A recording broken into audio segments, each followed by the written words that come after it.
Добрый день, друзья! Сегодня будем устанавливать магазин на Microsoft Windows 10, корпоративная LTSC, сборка 10, версия 18.09.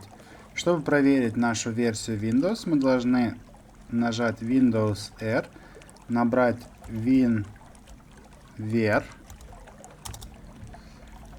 Как видите, наша сборка Microsoft Windows 10, корпоративная LTSC.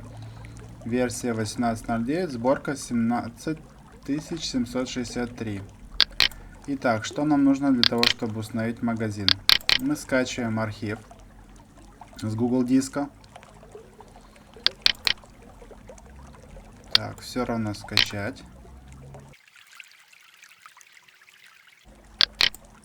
Переходим в папку с нашим архивом. Извлекаем архив. Далее заходим в данную папку и правой кнопкой мыши запустить от имени администратора.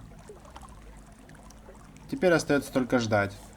После того, как все корректно отработает, у нас появится магазин. Магазин установился. Мы можем проверить доступность магазина. Набираем Store. И, как видите, магазин работает. Подписывайтесь на канал. Оставляйте свои комментарии. До новых встреч. И всем без синего экрана.